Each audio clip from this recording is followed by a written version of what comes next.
전 세계 플라스틱 사용량과 재활용 비율입니다. 버려지는 플라스틱 중 단 9%만 재활용될 뿐 나머지는 일반 쓰레기와 마찬가지로 소각되거나 매립된다는 점을 볼 수 있는데요. 전 국민이 분리배출을 하는 우리나라의 상황은 어떨까요? 세계 평균보다는 높은 27%이지만 역으로 나머지 73%는 여전히 순환되지 못하고 버려진다는 뜻입니다. 분리배출을 아무리 열심히 해도 플라스틱 재활용률이 이렇게 낮은 이유는 무엇일까요? 문제는 재활용 방식이 아니라 애초에 재활용이 어려운 플라스틱의 특성에 있습니다. 전주의 재활용 쓰레기 선별장. 주택가에서 막 수거된 재활용 쓰레기가 쉴 새 없이 쏟아지며 작업장 한쪽에 쌓입니다. 컨베이어 벨트를 타고 올라간 쓰레기는 성상별로 구분되는데 예상과는 달리 수많은 양의 일회용 컵, 배달 용기, 각종 플라스틱 포장재가 잔재물, 즉 재활용 불가 판정을 받고 맙니다. 일반 쓰레기와 마찬가지로 전부 소각되는 소위 재활용할 수 없는 재활용 쓰레기입니다. 아파트를 제외하고 전주 시내 단독주택가에서 오전 동안에만 수거된 재활용 쓰레기입니다. 기계 분류 작업을 거쳐서 재활용이 되지 못하는 것들은 이렇게 구분되곤 하는데요. 이물질이 묻어 있거나 유색인 경우, 그리고 이렇게 비닐에 들어 있어서 내용물을 알지 못하는 경우에도 전부 재활용이 불가능합니다. 국내 재활용률은 20%대. 종이, 유리병, 고철에 비해 왜 플라스틱의 재활용률이 유독 낮은 걸까? 원인은 복합적입니다.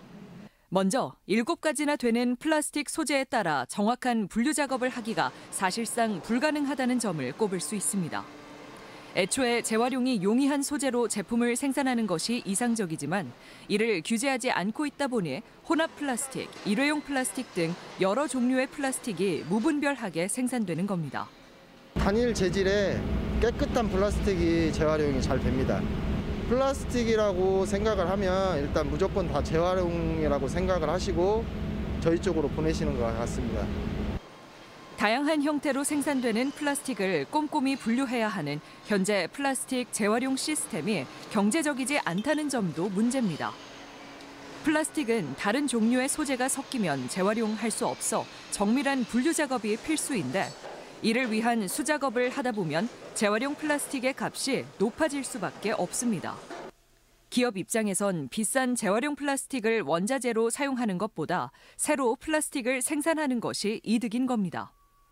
이렇다 보니 애써 플라스틱을 재활용해도 이에 대한 수요가 적고 이는 선별장의 열악한 환경으로 이어집니다.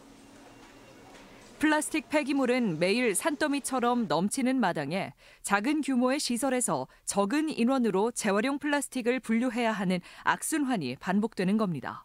소비자가 이제 해결을 할 수 있는 게 한계가 굉장히 많고요. 그래서 지금 오염의 정도를 우리가 봤을 때 재활용에 집중을 하기보다는 생산 절감이나 재사용 같이 궁극적인 해결책과 부합하는 정책 도입이 시급합니다. 계속되는 플라스틱 쓰레기 문제에 대한 지적에도 불구하고 국내 플라스틱 사용량은 계속 늘어날 전망. 매번 소비자에게 강요되는 올바른 분리배출만이 플라스틱 문제의 해결책이 아님은 확실해 보입니다. 지구 세로봄, 전주 MBC 목서윤입니다.